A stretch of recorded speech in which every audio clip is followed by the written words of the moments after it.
Bom dia a todos. Good afternoon, good morning, depending on where you are. This session will be held in English. I welcome everyone in the name of Abraji, the Brazilian Association of Investigative Journalism, and from Institute Talanoa, who is helping us set a great program for reporting grants. So welcome everyone. I hope we will have a great conversation today, and you can learn and also be more eager to learn about these fantastic reporting grants on climate adaptation. We have great guests today. And if you don't speak English, no worries. We will set up this conversation. It will be recorded and we will allow it to have captions in Portuguese or in the language that you prefer by the YouTube channel of Abraji. We will have the extension of these climate adaptation grants until November 7th. So pay attention to our stories and communicates going forward. And let's start the conversation. We have here today directly from London, Naveen Singh Katka, correct me if I'm wrong, and he's the world correspondent for climate at the BBC. He has long experience covering COPs and has a very particular way of thinking about adaptation that we think could bring a new light to every news beat, not only for journalists who cover the environment. So thanks for being with us, Navin. And we also have Mauricio Savarese, a Brazilian journalist who is the Brazil Associated Press correspondent here and who is connected to the local issues. We will start with Nevin telling about his experience covering COPs and his relation to the adaptation climate beat and where it's going and what are the opportunities to write and to find new angles. And after that, he will talk for about 40 minutes. Mauricio and Nevin will talk to discuss more about angles and stories that can be done in this COP and other and going forward actually.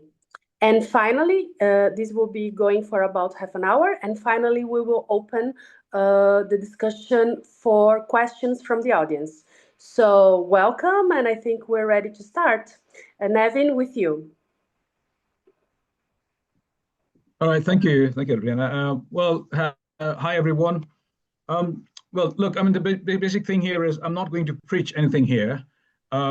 It's basically a very informal conversation, chit chat, okay?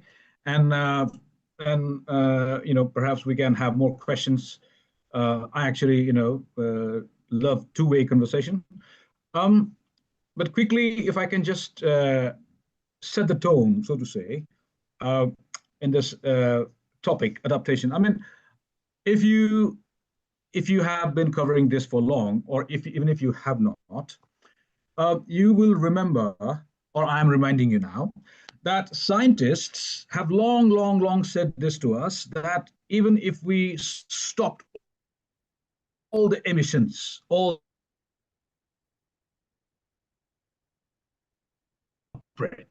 that has caused this mess. Again, science says that. Scientists say it's the emissions. So even if we stopped all the emissions today, then even if we stop all the emissions today, even then, there will be one or the other impacts of climate change. That is something they have been saying for many years now. Okay, so that is why, if we were paying attention to that, then we would have been serious about adaptation. Because this was long said. We didn't have to wait today. Okay, it was long said that because we have dumped so much of carbon into the atmosphere that even if we stopped all the emissions today, which is mission impossible, as you know, even then there will be impacts. That is why adaptation is so important. Now, this was back then. This was like, say, 15, 20 years ago when I started reporting on climate change, this warning. And fast forward today, you know the story. They have been talking about cutting down carbon emissions, cutting down carbon emissions, cutting down, but it has not been up to the mark, and we have been missing one after another deadlines. Yeah. So the broad figure now is by 2030, we will need to,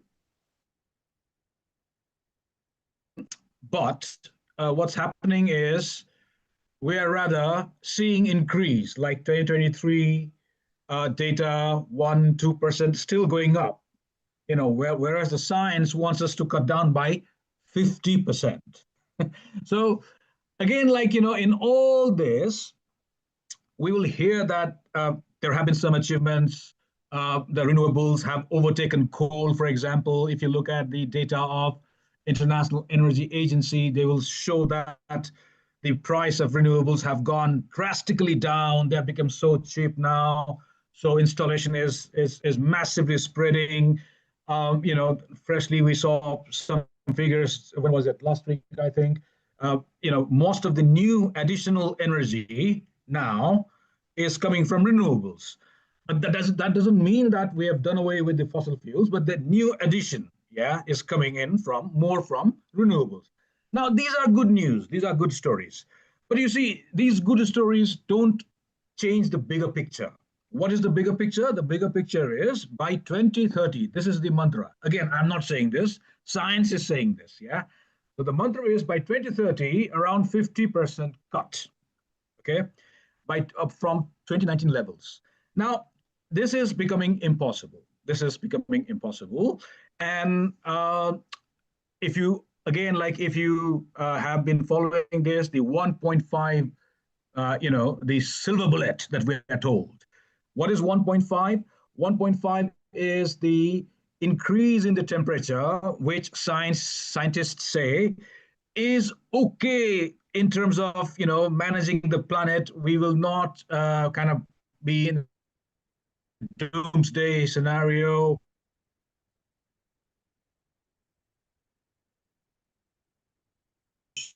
That is the 1850s. So in comparison to 1850s average temperature, if we manage to keep this rising temperature within 1.5, then we are more or less okay. We can manage. Again, even that is being disputed now.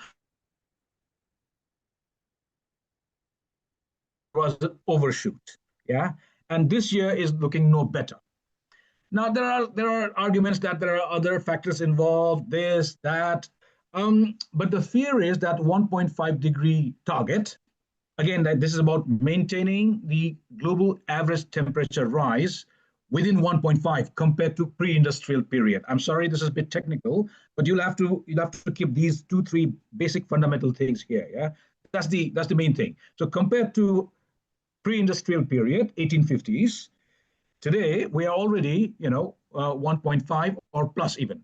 But scientists were saying that 1.5 is the threshold if we manage to keep it till then. I mean, till that threshold. Yeah. So given all this, the bottom line is, what I'm trying to say here is mitigation. This is called mitigation. Cutting down the emissions is called mitigation. So broadly, climate science, the climate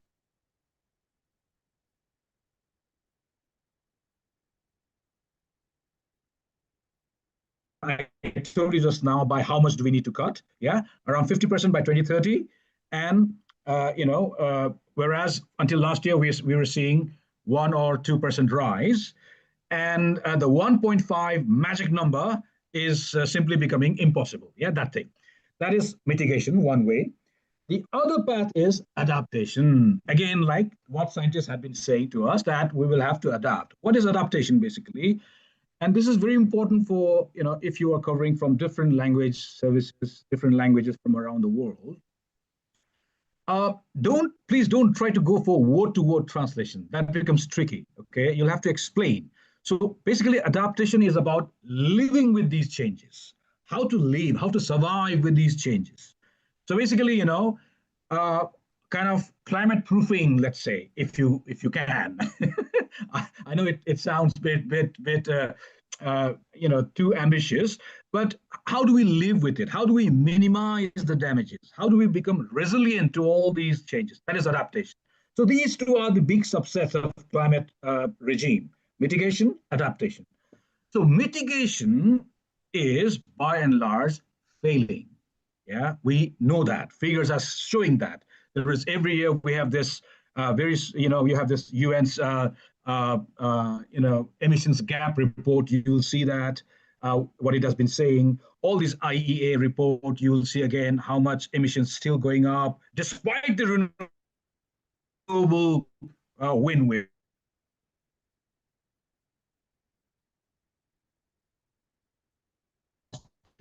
as science wants us.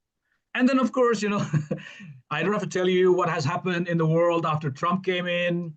The whole thing has changed. Trump took out US once again out of the Paris Agreement. And then in the wake of the tariff war, so many countries have lined up behind him to buy American fossil fuels. Again, you see, will that help in cutting down emissions? Well, it's a no-brainer, you know that, yeah? So, and again, the pressure on the EU, for example, the EU was supposed to come up with a very, very ambitious climate plan. Where is it now? We are still looking for it. We don't see it because, again, the Trump pressure, the Trump factor. Please have a look at my story I did. When was that? Maybe last year after Trump came in, about after the inauguration, I think earlier this year, maybe. So the question was, is Trump making the world dance to his drill baby drill tune? Okay, that was the story. So this was again like, because he's saying to them that, buy our either we'll impose the tariffs, or you'll have to buy our gas and coal. That's what he's been saying bluntly. And all these countries, Indonesia, Japan, South Korea, for instance, they all went on the record and, oh, yes, we'll definitely do that. Yeah. So you can see that the atmosphere has kind of changed. And mitigation is a tough. Why? What does that mean then? What does that mean? Basically, what that means is the temperature will keep on rising, and the impacts. What are the impacts? The impacts are what we are seeing all around. You name it: wildfire, drought, floods. All these different landslides, for that matter. All these, glaciers vanishing, water crisis, agriculture, health. Everything is being impacted. So what does that mean if the world is not actually, getting any achievement on mitigation by and large, despite few achievement in renewables? That means this crisis is going to go deeper and deeper. Yeah. So we'll have to live with it. That is why adaptation is now even more relevant, because you'll have to live with it. You'll have to survive it. So those countries that are prepared in terms of their plans. Now, what are those plans? So this is where, the key question comes. It's not just about science, that scientists are sitting there with the radar and looking at weather and then, no, it is not just that. It is about the impacts impacting everywhere. Okay, I'll give you one example. Schools, for example. Yeah. So if there are schools on the mountains, for example, and if you are covering education, for example, you're an education journalist, for example. Yeah. So it is now high time to see where are those schools located. Are they in danger? Are they in danger of falling down? Because of landslides, because of vanishing permafrost, because of the erratic rainfall. That kind of question. So schools infrastructure, are they being checked? Are they being monitored? Are we planning accordingly? That kind of thing. Okay. If you are business, suppose if you are a business reporter, again, business is like everything. It's impacting. For example, the one thing that keeps on coming, the thing, all the basically the global trade routes, when water kind of dries up in all these channels, ships, they just come to a grinding halt. Okay. London or in New York, grounds to halts, no delivery, nothing. Okay, these things are happening more and more frequently. These are not just about drying up. For example, hurricanes. Look at the way hurricanes are behaving, how navigation, shipping is. Yes, again, what does it mean? If you are operating, if you are planning for business, where are you planning this business? Have you taken appropriate measure in terms of understanding where is it? If you are building hydropower, for example, is that the same water resources that actually helps your hydropower, the same water resources will swim it away. That's what's happening. Yeah, the whole turbine has gone. Yeah, they all this water will keep dumping sand and boulder and rocks, and you build your roads and your infrastructure, for business, whatever, for tourism, maybe, all gone. So are you taking care of all this? So all of this is adaptation. You see, you have covering law. Litigation in the court will go up now. All these different customers, all these clients will file cases against contractors saying that you did not tell me that this is going to be a risk there. We just built this hydropower, or we built this bridge, which was a major artery between these two places, and now the bridge is gone. Whereas you didn't alert us, so there's a case now. So litigation, more and more courts are getting busy. So, yeah, Adriana, I didn't notice the time, but you'll have to stop me. Yeah. So, just finally, apart from these physical things that we are talking about, you're fine. Yeah, I'm fine. Okay. There's one thing about that is very biennial transparency report of the UN. I know it's too technical. Sorry, guys, but the thing is, if you need to get into this issue, then you transparency report. Sounds quite bombastic, but in that you will see sometimes it helps, even if it's too technical. You need to understand what's going on. So I was going through this report and I saw, for example, culture, the loss culture is taking, culture around the world. This is nowhere recorded. No countries are talking about culture. Okay, it's a massive loss, massive loss. So if you are covering culture, for example, yeah, I was looking at the story. One of my colleagues from the BBC covered from Switzerland, from Blatten. If you remember, Blatten was where this massive avalanche and landslide came and buried the entire village. If you remember, that was some time back. And there, people are so worried. Switzerland, billions of dollars. But the thing is, they are so worried that their culture is gone now. Those things that they had preserved for God knows how many hundreds of years. In this report is pointed out, we don't have anything. Nobody's talking about it. So you see, the thing is,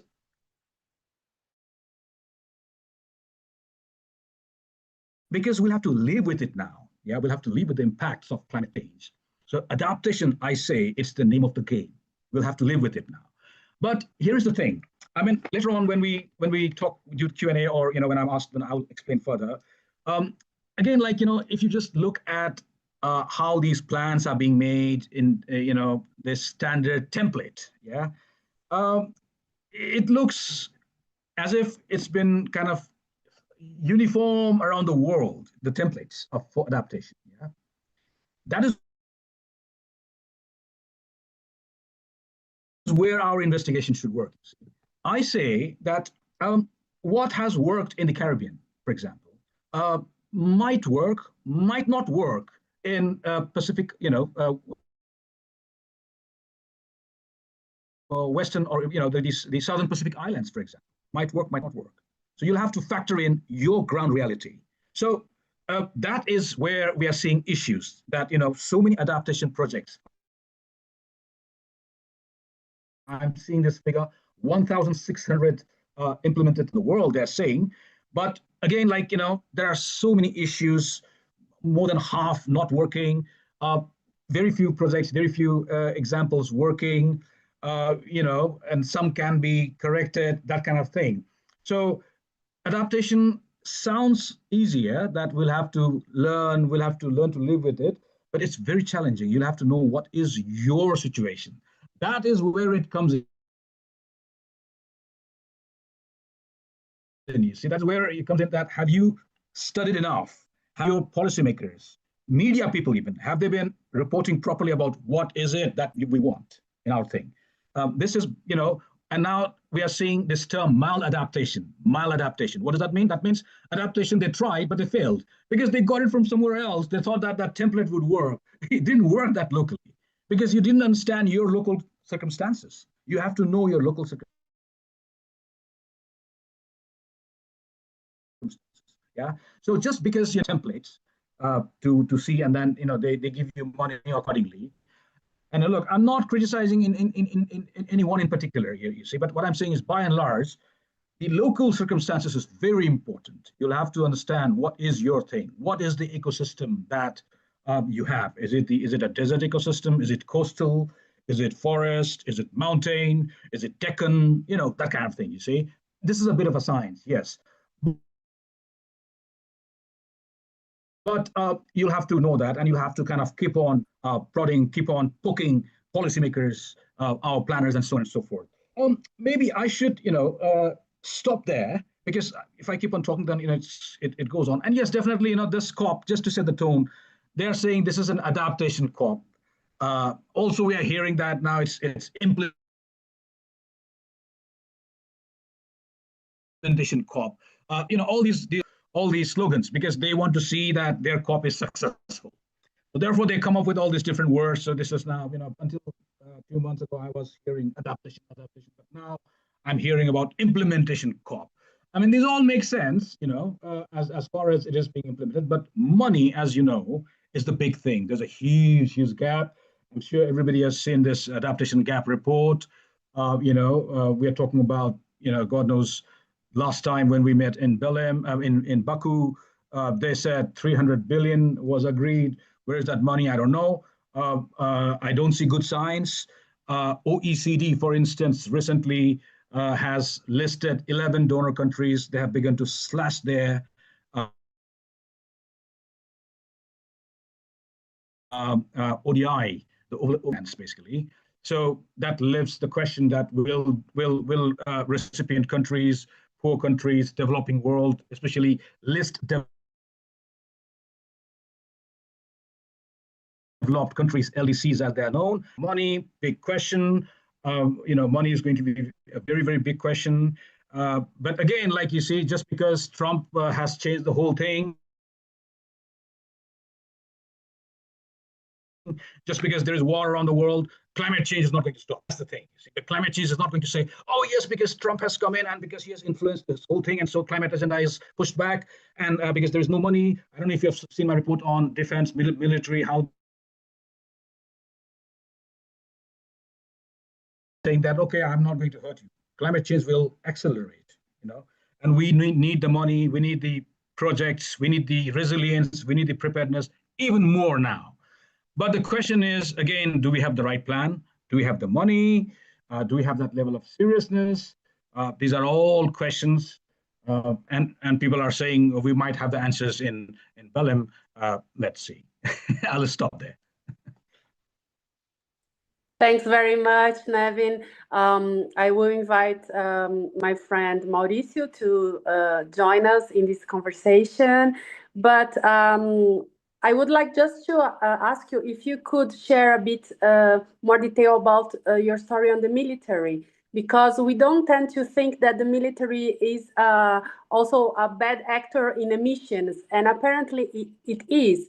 And we are facing a multipolar world where there are lots of conflicts and countries are investing in military power. So could we just start with this question, and then Mauricio jumps in?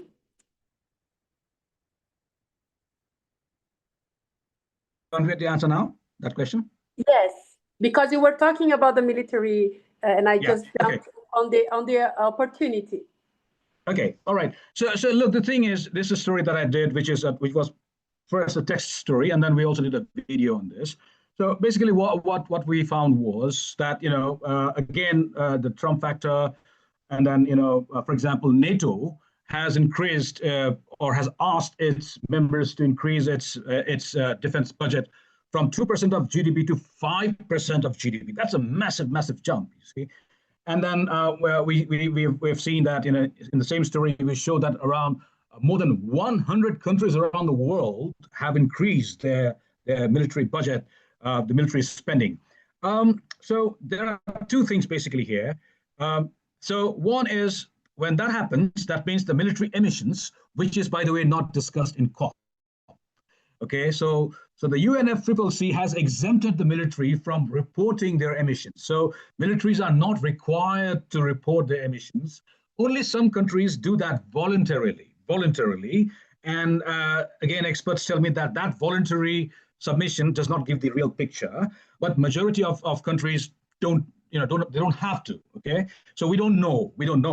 But the UN report, just when I was doing the story, coincidentally, luckily for me, there was a special report from the UN Secretary General that came out with a saying that the spending, the emissions, by the way, is it could be up to 7% of the global total, and if the top three, after top three, so China, the U.S. and India, uh, military, if they were one nation around the world, it will be the fourth biggest emitter. That is what these studies are showing. Yeah.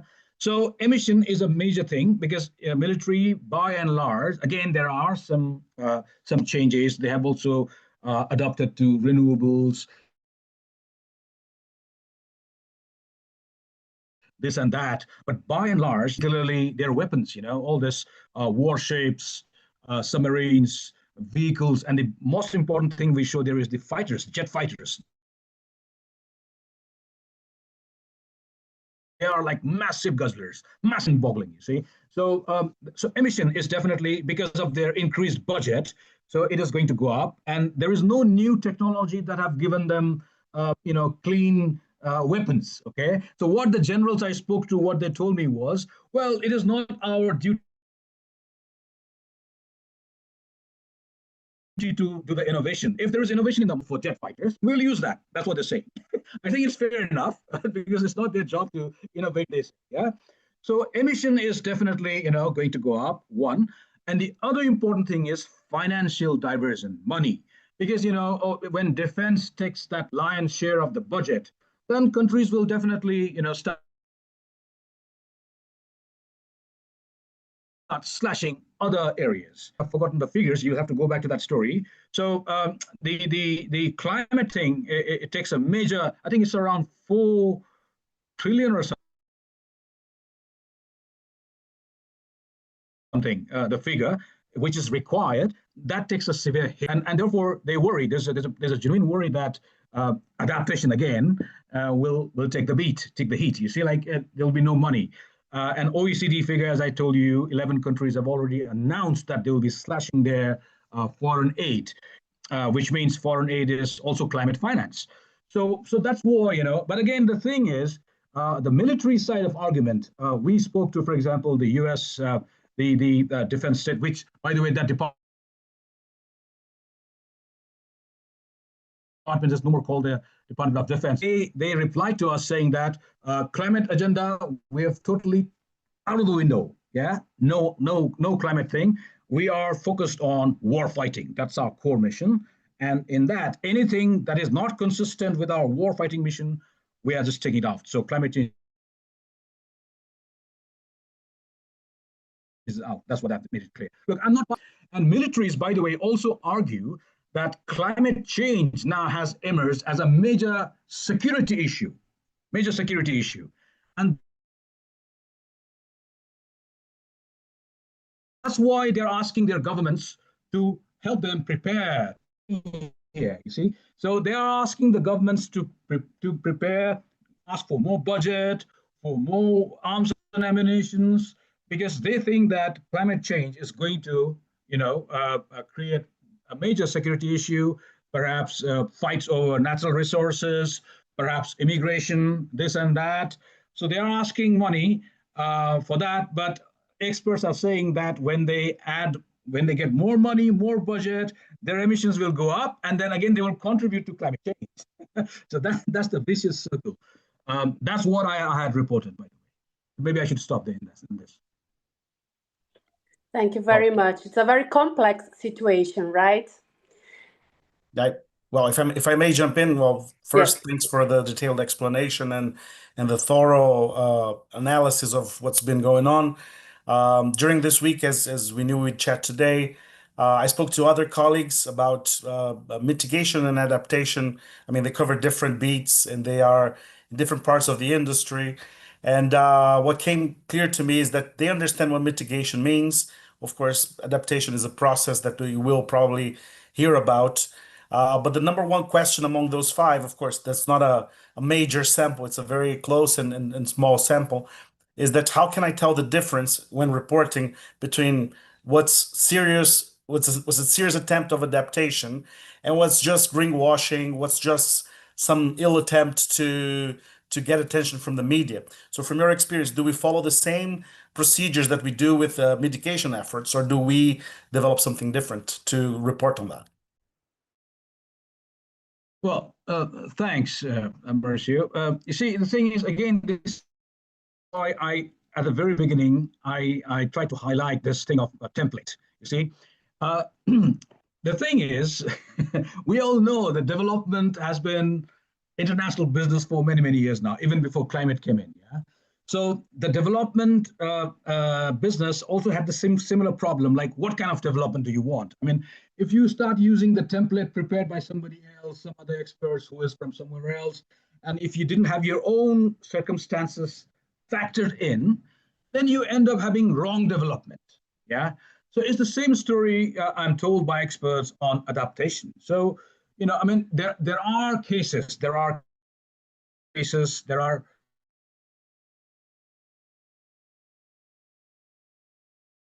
using mangroves to deal with the tides, the sea surge, and all that. But the same thing might not apply to somewhere else. Somewhere else, something might be appropriate. But the thing is, if that template is kind of generalized, and if countries started buying in, particularly developing world, poor countries, then there is a risk that it might not serve your purpose. That's one thing. Yeah. And also other thing, what we also need to bear in mind here is the acceleration of climate impact. I'll give you an example. So, for example, the Caribbean nations, the Caribbean islands, they were preparing for Category 2, Category 3 hurricanes when their climate plans, when the adaptation plans were being prepared. This is about let's say, when was it? 5-3. When was Glasgow COP? That's when I did. 2023? Is it? 2023, maybe, yeah. I did this story then. So when I did this story in 2023, during the Glasgow COP, then I found out that these countries were preparing, they had prepared their climate plan, thinking that, they would have to prepare for Category 2, Category 3 hurricanes. Yeah? And, this again, like this preparation of plan, getting the money from international agencies, it takes ages. It's like, oh my God, like it takes 5, 6, 7, 8, 10 years. And by the time you had that plan, then what happens is the climate impacts will have accelerated. So the Caribbeans, for example, they had this adaptation plan for Category 2, 3 hurricanes. By the time they implemented, they started seeing Category 4 hurricanes all the time. So that plan they prepared for, it was not working. It failed. So what I was told basically was they were preparing for, how to make, just to give you an example, how to make strong walls, based on Category 2, Category 3 hurricanes of houses and public infrastructures, dispensaries, hospitals, schools, and so on and so forth. But by the time they started getting Hurricane Category 4, then the roofs were the ones that were targeted by the hurricanes, and the roofs were kind of blown away. So that and later on they realized that the plans should have been about hooking those roofs onto the ground, hooking them, yeah, properly. So you see what I mean? So the acceleration kind of going on. This is a massive challenge for poor countries. Already our development budget was already stretched. We had no money for development. And now, whatever little we're trying to build, our highways, bridges, this, that, are so vulnerable. And even we try to climate proof them, the acceleration is kind of outsmarting us. So if I may jump That is, in quickly for what you yeah. just said, you just described this example of the Hurricane 4. So when reporting about adaptation, are we reporters supposed to look for gaps also when we're doing report? Because when you're doing mitigation, of course, you have the number or you have a very wide panel of scientists just assuring that's what's needed. Of course, there's debate on this and that, but there's a threshold that we can find. But when reporting about adaptation, do we have to look for gaps as well as to the model you mentioned, as to the template, or as to things that we're not seeing at the moment? So basically, you see, I think what I said at the very beginning, that ideally, if the world had cut down emissions, again, this is not me saying, okay, scientists say this, if the world had drastically cut down emissions, and if we were safe in average global temperature compared to pre-industrial period, if we were heading towards that, then yes, it wouldn't have been an issue. But because we are failing on that front, yeah, we're failing on that front, and the emissions cut is not happening as rapidly as possible. Remember the mantra, by 2030, around 50% of cuts needed, whereas last year or before that, 1 or 2% still high. We need to live with it. That is why adaptation is important, which means, the temperature keeps on rising unless we drastically cut down, which is not happening, the emissions, not cutting, the mitigation not happening as fast, as effectively as possible. And that's why the temperature will, and to live with that impact, we need adaptation. That is the reference we make.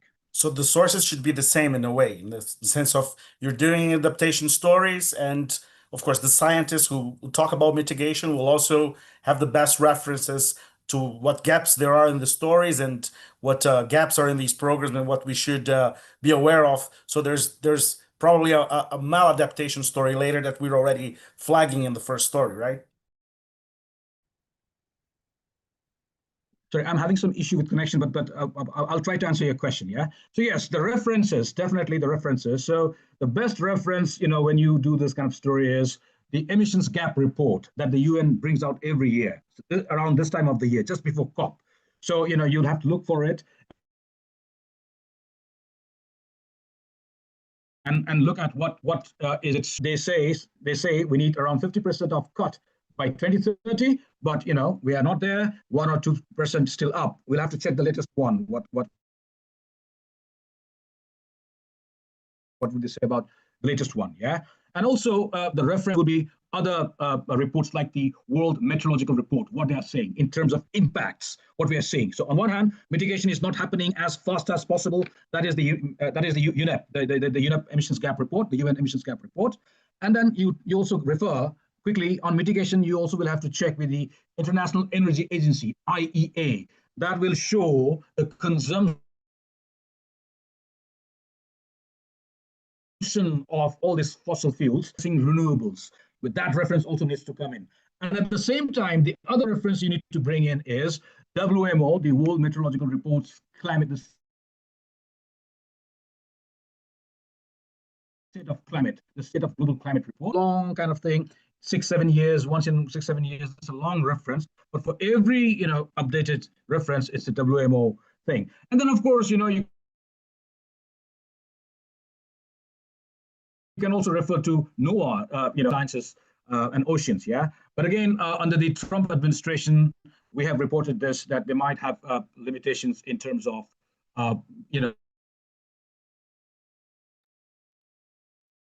their outputs and so on and so forth. But yes, these are the references you make. Sounds good. If I may just add the second question that these colleagues also asked, in developing countries and in countries that have this Brazil kind of economy where you have very rich and very poor people in the same space, the debate on climate change, adaptation, mitigation, all of those, they also include a very important debate on poverty. And you mentioned earlier that we need to report on stories on reallocation, on people leaving mangrove areas or people who live in hills. But that's the sheer reality in countries like Brazil, South America, South Africa, Pakistan, many countries that have had difficult experience with implementation of any sort of poverty agenda for those regions.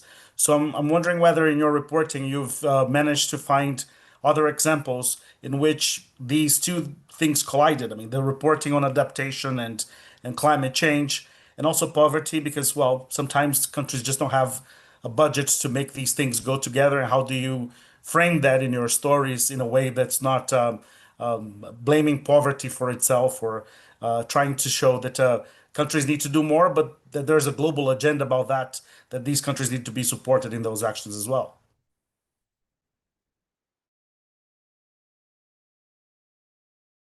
So you see, I mean, poor countries that will be the hardest hit, and even within the poorest countries, it will be the poorest communities. Even within poor countries, as you said, there are rich people, there are poor people. Yeah, that's what we have been warned all the time. Now, that is where, it all comes in about how do you plan. That's why I talked about your template. So your template, how is that template? How is that plan framed? Is it because somebody else gave you that format and you just fill in the blanks? Or you went to your ground, you checked it out, and then you mentioned about your ground situation? That's the thing. For example, let's say, in many countries, poor people, poor communities tend to live just by the side of the rivers. Okay, which makes sense, you see, because of so many convenience in terms of water access, maybe cheap land, and so on and so forth. Even those who are landless people, they go there. But now, in the wake of climate change, how rivers are behaving, so I think it is for the planners, it is for those whoever, they will have to try to kind of relocate them. So those communities will have to be. The thing is, what we have found is in many places, people don't like to move. Poor people don't like to move. Why? It's because they know that where do they go then? Because there's no alternative. You see, where they were there, they had something, at least a little house, maybe some cattle, a little bit of farming or whatever. But when they're asked to move, just like go away, there's warning, then they say, yeah, we'll go away. But where do we go? What do we have? Okay, this is where the comparison comes. So when Switzerland moved every single person from that place called Blatten. Yeah, nobody died because they moved them some 2-3 months ago. Yeah, no single casualty. But that is a big challenge in poor countries when landslides or floods or things like that hit. Then and then also, blaming climate change all the time. There's also massive governance and corruption issues. Okay, so we have seen this pattern around the world where authorities tend to blame climate change, but there is irregularity, there is corruption. Keep on pushing. And just quickly, it's also a good idea to report something before it happens, not just reacting. You see, in the story of climate change, most of the time we've been see that was coming up. Why could we not check? Why could we not ask with scientists or experts? Or if you are a poor country, if you don't, most of the time we hear from poor countries that we don't have experts, we don't have studies. Region where they have done similar studies. So you can draw the parallels there. You can draw the parallels. Just one quickly when I'm talking about this. Philippines, for example, Philippines is ravaged all the time, as you know, right? The agriculture is being impacted all the time. All kind of, extreme weather events. You know what they're doing now? So they're doing above ground crop. What they're doing now is they're digging the field and they are growing underground crop. The sweet potato and yam and that kind of thing. So there's a massive, transformation from growing, for example, from maize to underground thing. So that underground thing is safe from hurricanes, and that is the way to go about it.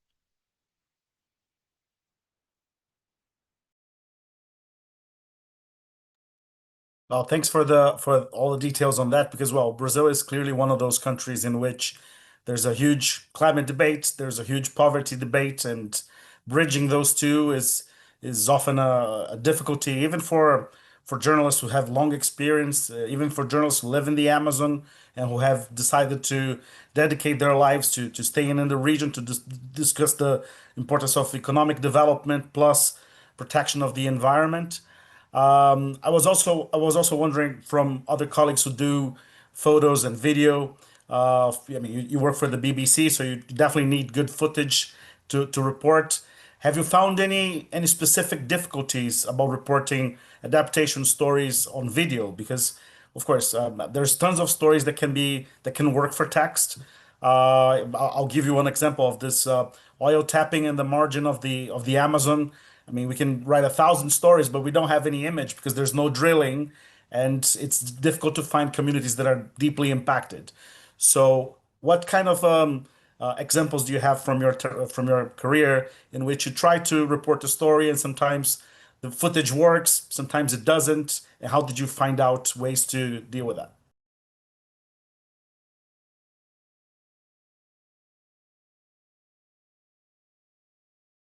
I missed your last thing, but I think I'll still try to address that. So look, I mean, the thing is, again,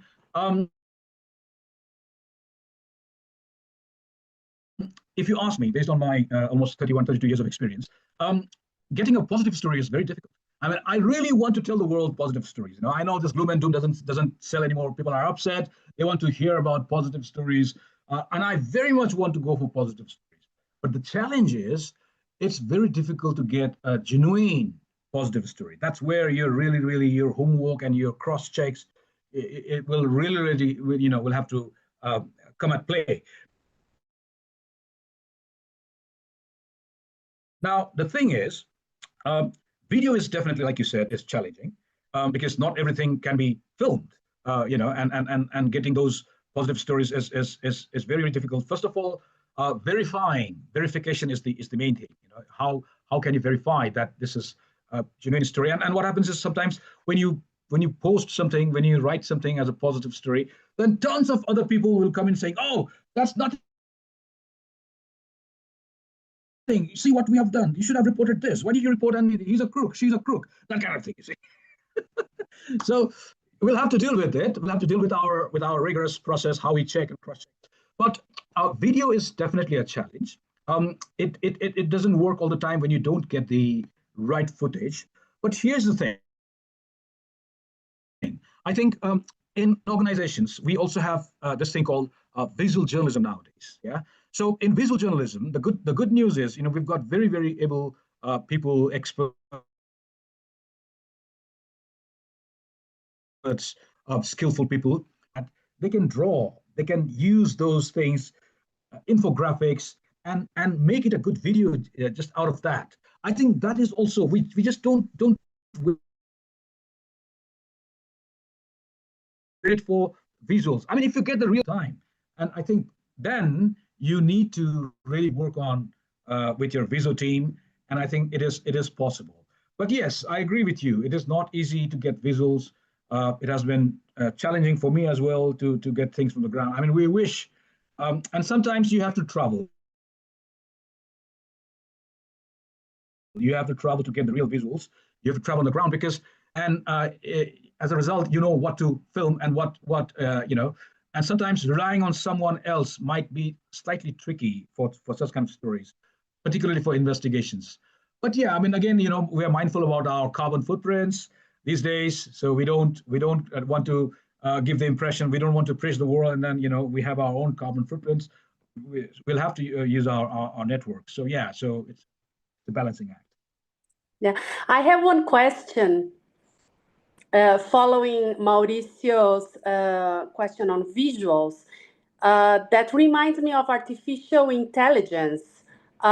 We may see lots of interactions between climate and artificial intelligence, be it to maybe create visuals, shape scenarios, share good news on, but also I assume it will also increase the amount of disinformation and misinformation about the subject of climate change, of adaptation. So how do you see these two subjects blending or, coming together? Do you believe it can be a force for good in this discussion? Or what are your thoughts about the interference of artificial intelligence in this adaptation conversation? You see, I think it's the same story with across the board, to be honest. So AI is definitely with you, and you definitely can use it to your advantage. But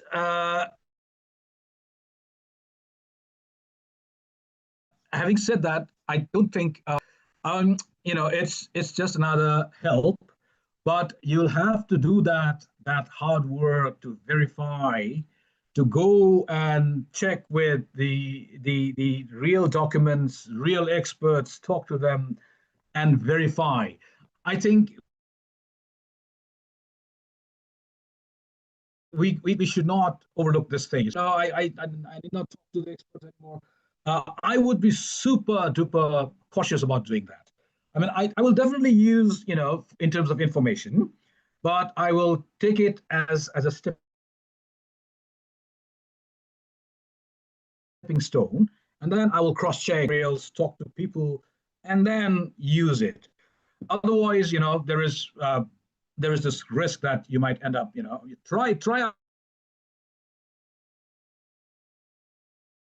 asking your questions to AI, but if you rephrase your question, you'll see the answers differ. You see, that's the thing. So that's why you'll have to be very careful about using it. Definitely, it's an advantage, but it's not a foolproof mistake skills to get to the facts and figures and for your accuracy.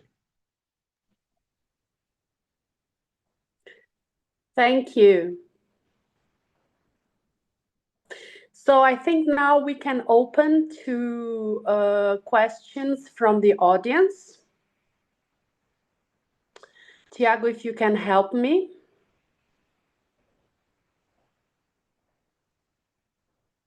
I want to give some information for the people watching us, is that we have with Talanoa Institute, Abraji and Talanoa Institute, reporting grants open until November 7th that are directed for Brazil journalists, journalists in Europe, and journalists in Asia. So please, if you have an idea of a story, come join us. We will be selecting the stories afterwards. We also have a very good guide on adaptation reporting done by Talanoa. Tiago, who is helping us here today, will put the link right away on the chat, as well as the link for the enrollment in the reporting grant. So don't lose this opportunity. If you're covering COP, you might as well just enroll to get some extra money for your reporting. For example, if you want to go to a remote location near Belém and go deeper into some local aspects of the COP, it's open, it's free, and we just want to receive good ideas that can advance this subject. So now we will keep asking questions ourselves, but if there are questions from the audience, we will be putting them together in our dialogue, okay? So we will give you some minutes to think. just write down on the chat, and we will get back to you in a few minutes. I call back Mauricio now, who seems to have another question for you, Nevin. Thank you very much again for joining us. This has been a very interesting conversation so far. Indeed.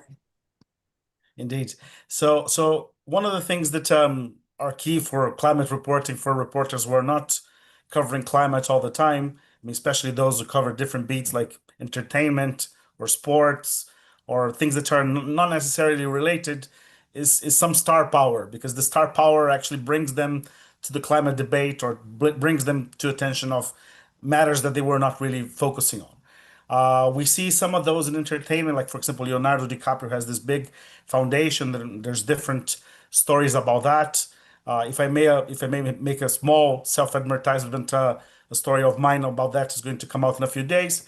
But also we have people in sports, not too many, but Serena Williams, the tennis player, has supported several organizations. The same goes for Raheem Sterling, who plays for the English national team in football.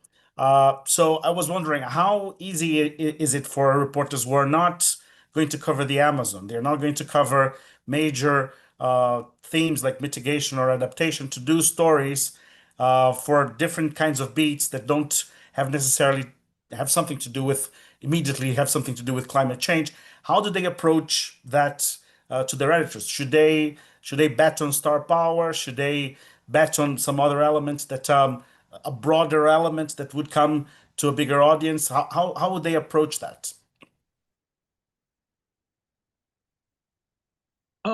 Just to maybe I can answer this. Try to answer this at least with an example. You mentioned about sports, for example, sports journalists. Yeah? So sports journalism, basically it's a different genre. We all know. But again, like sports is no, it's not in isolation. It happens within this very world where we are seeing one of the other impacts. So to be honest, all these different athletes face when they perform. It's very challenging. It's very difficult. The last Olympics, I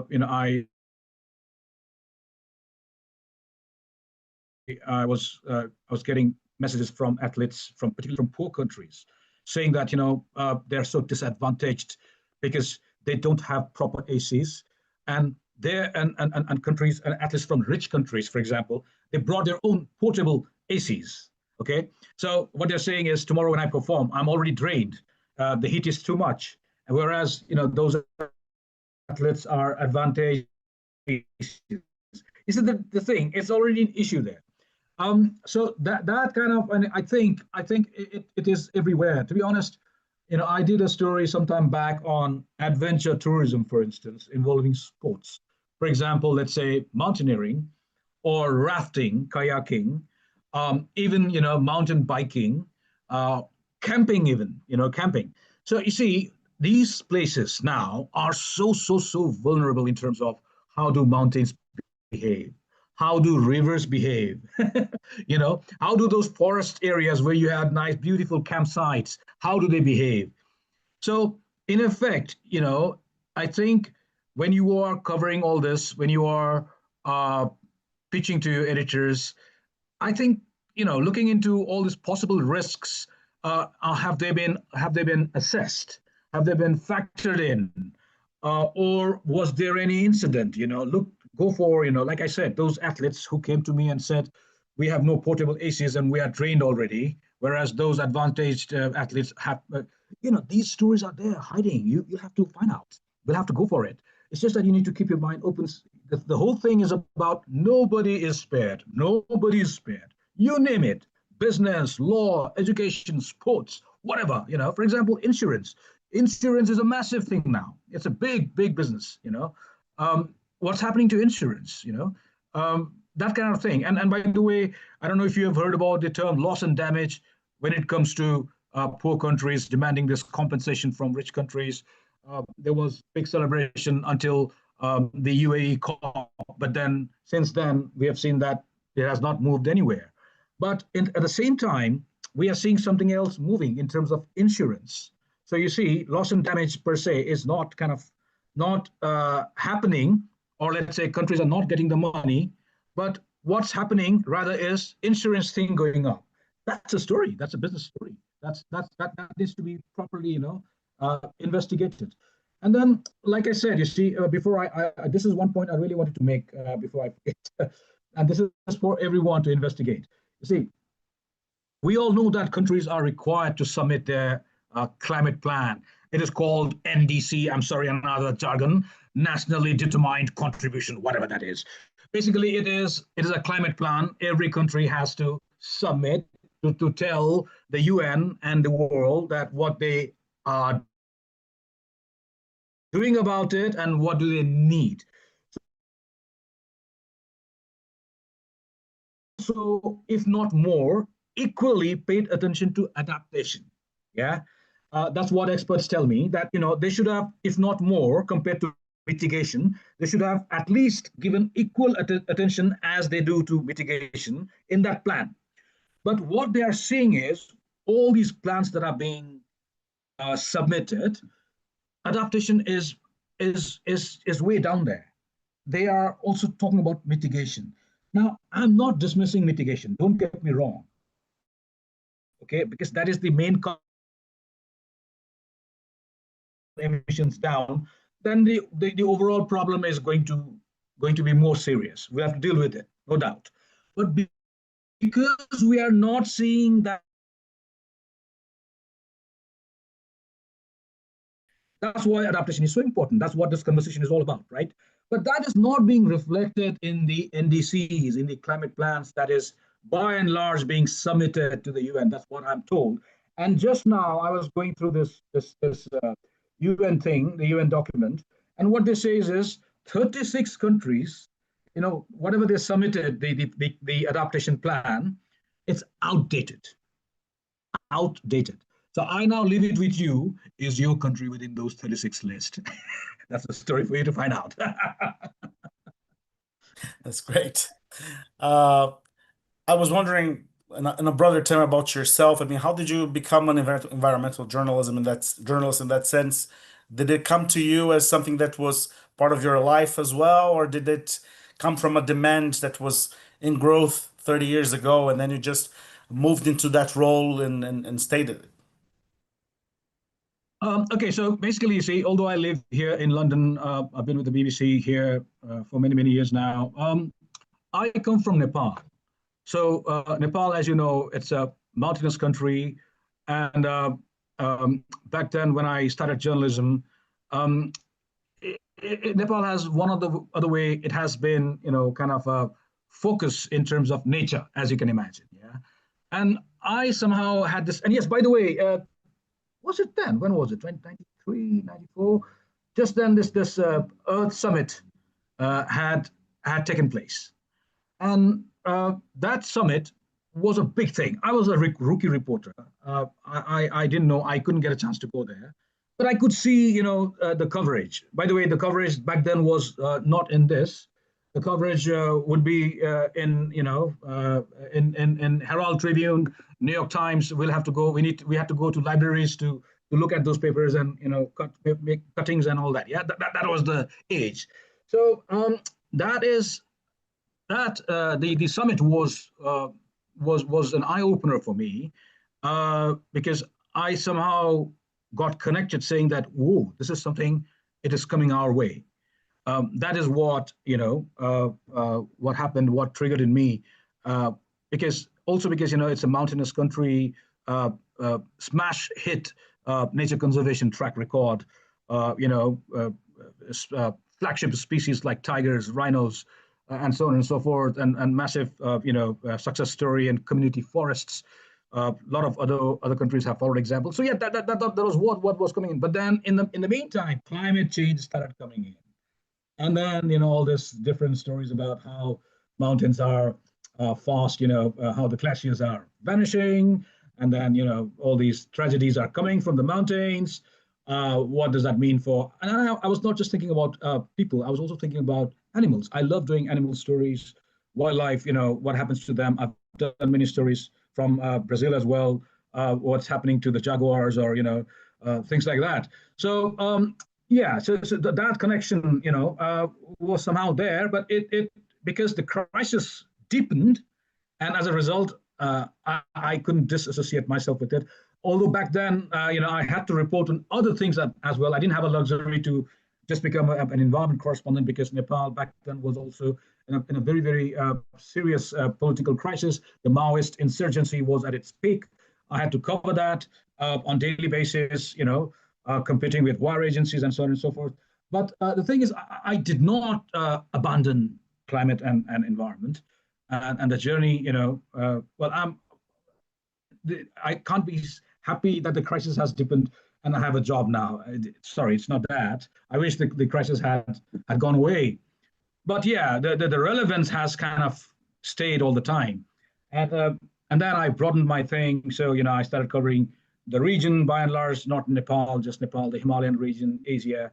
And then, the whole of a global role. So, I can talk about anywhere, whether it's the Amazon now, or, I talk about the leatherback turtles in the Pacific Ocean, or the mountain gorillas in Uganda, so yeah, so it's fascinating. That's great. Well, you were not allowed to leave. That's what actually happened.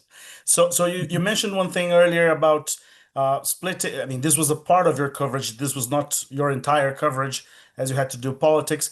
And many reporters, they have climate as a side story to their daily beat. And of course, they don't have the time to get special knowledge courses. They do most of the reading, and that's basically what they can do.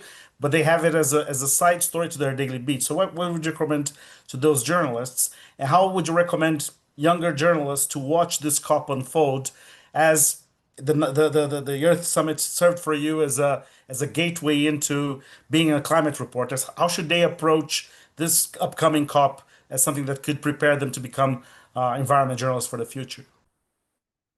So you see, COPs can be a very, very tricky thing.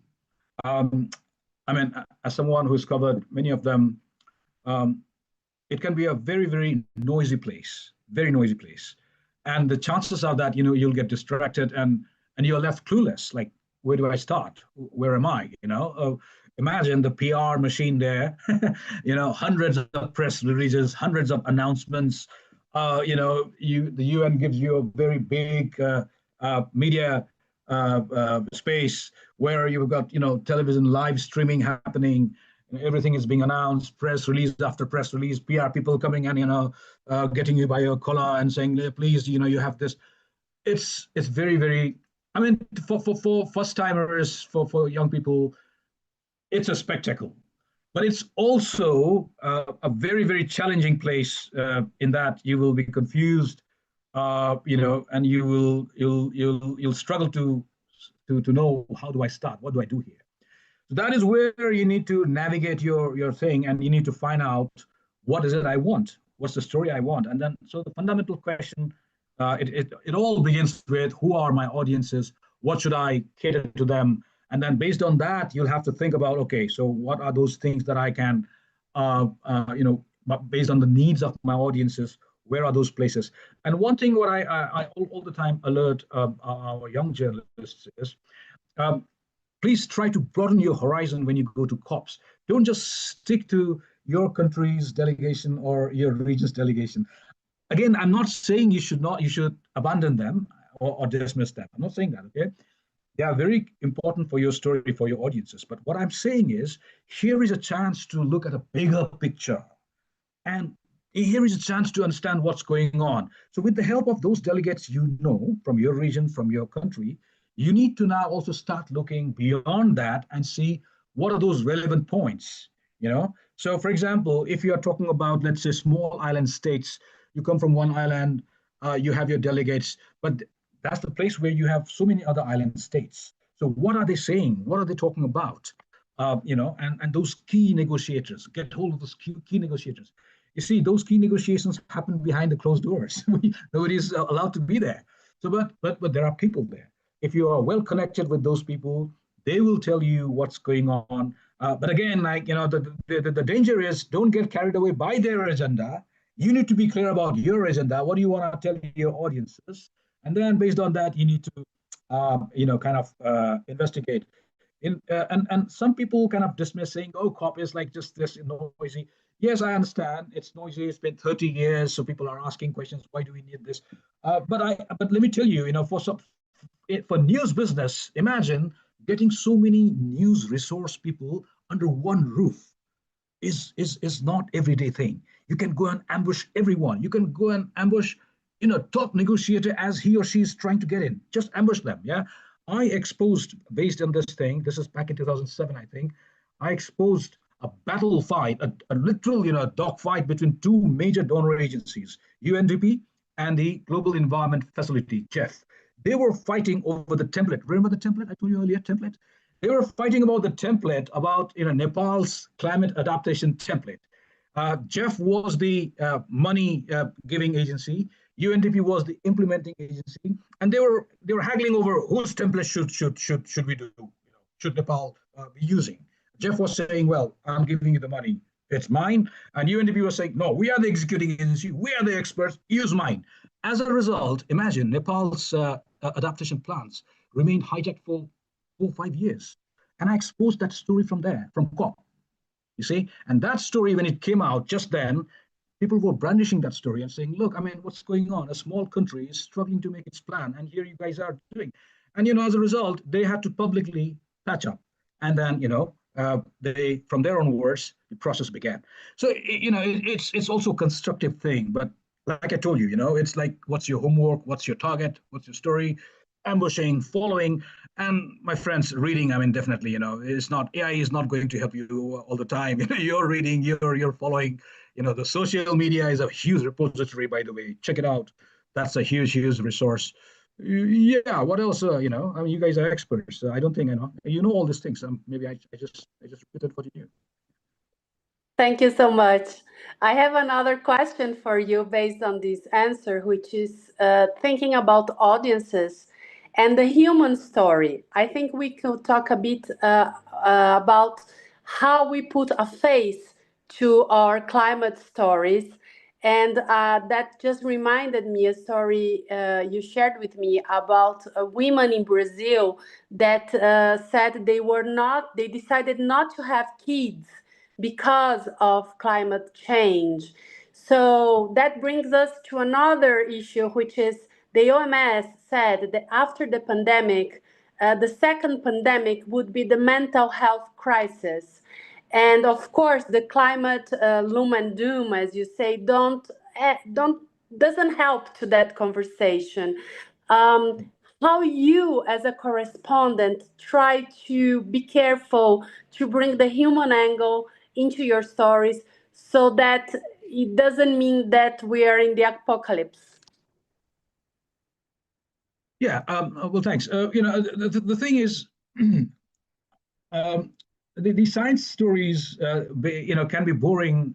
I understand that, when you are just reporting and the report, scientists have found this, scientists have found this, it can be boring. So if you had human characters, then they help you in terms of, saying the stories effectively.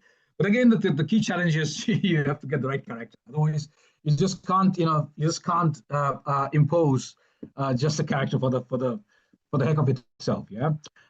Like you said, in this story, it was a massive challenge for me because in many developing world, I found that was the case. But what I also found was in private, they will tell you the same story, but they will not say it in public. They don't want to come out in the press, in the media. So this mental anxiety among women, for instance, who are not at all prepared to, have kids because they know that by the time they will have kids, this crisis will have kind of gone way, way, way further. It will have been too late.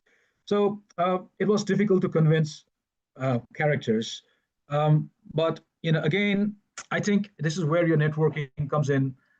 I'm privileged in terms of my organization. We have a massive network around the world. I take help of our local friends, colleagues who are super helpful, and that's how we do it. But yeah, it's not easy. But again, like like you said, this is a bit upsetting story, I know, but I had to do it because mental anxiety is a story that not many of us talk about. So what I quickly did was sometimes when you're doing a negative story or an upsetting story, you quickly bring in positive story, just in a quick succession. So when I did that story for BBC 100 Women, that story was for the BBC 100 Women season.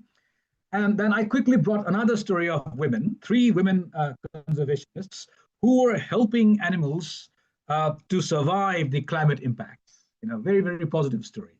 So there's someone from Uganda, who was helping gorillas in terms of, dealing with the scarcity of water, the watery plants that were vanishing in Uganda, which gorillas survive on. And then there's someone, in the Pacific Islands, and who was trying to save the leatherback turtles because their eggs, because of the temperature rise, not many eggs would hatch into male turtles. They would hatch into female turtles because of the temperature, the sand temperature. You see, so these women, they would wait until late night, 12, 1, 2 in the night to see where those eggs are laid, and they take those eggs to cool places. You see what I mean? This is extraordinary. She explains how difficult it is when it's raining, when the waves are crashing against them, and tracking those turtles. Where will they lay the eggs? You see. And there's one more woman from Nepal who's trying to help pangolins.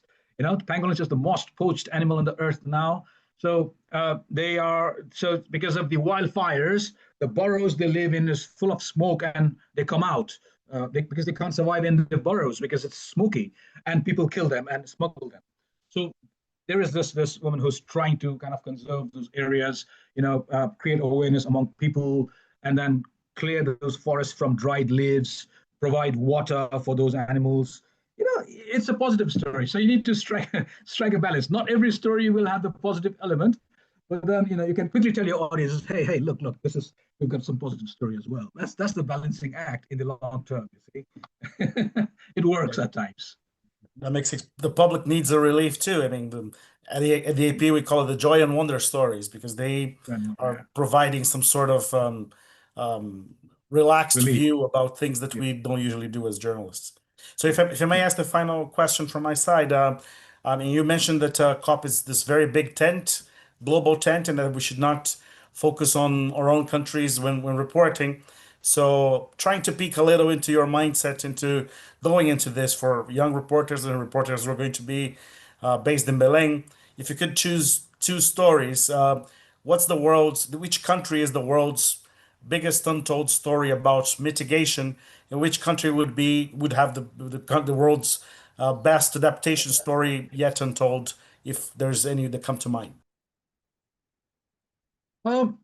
So mitigation, look, I mean, this is a tricky one. I shouldn't be seen siding with any particular country. I mean, as a journalist, I should be quite skeptical of whatever is told to us, and questions are our weapons, and we tend to question everything. But again, for instance, if you looked at this, the latest IEA report on renewables, because that's the mitigation thing, yeah. So China, for instance, has a massive thing to demonstrate in terms of what they've done. It's recorded. It's for everyone to see. I mean, at least it's not just them saying, but it's independent organizations also coming out with facts and figures. I think maybe that could be one thing you could look at and try to see if you could interview someone, and again, interviewing, how often would you get to interview Chinese delegates? This is an opportunity. I'm not guaranteeing that you will be able to, but you can at least try. Or like I said, you can ambush them. Yeah, of course. Yeah, this is an opportunity. You see, you don't get, like I said, under one roof, man. This is an opportunity. You need to really get hold of it. I'm sure a lot of people will get acai to ambush people. Yes, yeah, no, yeah, that you have to overcome. You see, don't worry. I mean, you might be shoved back. That's fine. That's a part of the job. You see, but you tried at least. For adaptation, again, China is just an example, but I think you need to refer to those reports and see where else are things working. Where else are kind of maybe some European countries or maybe, I don't know. I mean, maybe again, like, keep your eyes open and think about, it could be a case of a fossil fuel, a petrostate that is significantly also simultaneously taking renewables. See, this is the story. This was the story with China a long time back. So they were riding both the horses, the fossil fuel horse as well as the renewable horse. Now they're slowly, kind of but there are still issues. China still has massive coal, which is a tricky thing. But they're still riding both the thing, and we are waiting to see if China will, actually abandon the fossil fuel horse and then, ride the renewable horse altogether. But then there are other countries, petrostates, if they are doing that, could be it. But again, like, look for stories. That, when was this? When Egypt was the host, Egypt. This was, I think, some 3-4 years ago. So I exposed this story about, this was just in the wake of Russia, kind of slashing supply of gas. And as a result, the Western countries were panicking in terms of their energy security. And as a result, in Egypt, just when they were supposed to talk climate, they were actually signing deals on gas behind the scene. And I exposed that. So I don't know. You could get these things there. I mean, it's just about how much can you sniff and find out. You see. So yeah. So it's about basically, I'm not saying you should dismiss what is being shared, given to you. You definitely will need to look at the press statements. Some of the plenums. The plenaries going on. Plenaries are a super thing. Keep your eyes glued. Sometimes what happens is when plenaries happen, when the real action happens there, some delegation, some negotiator is very, very angry, and he or she will grab the mic and start yelling there. That's the story, like, wow, it could be relevant. It could be. It might not work for you, but it could be. You'll see that. When was this? I think this was in Glasgow or somewhere, where finally, China, India, they came together, and then they put pressure on the West to change the whole thing about the mention of coal in that document. And we were watching that. The mic was off. Yeah, the mic was off because they were still haggling and showing the papers and all that. But body language, it was on the screen. Everybody was looking at it. So, that drama is there. You'll have to watch. Keep your eyes open. Yeah, but again, look, I mean, like I said, it's a massive thing. It all starts with the question, what do you want? Who do you want to cater to? What's your story? And then take it from there.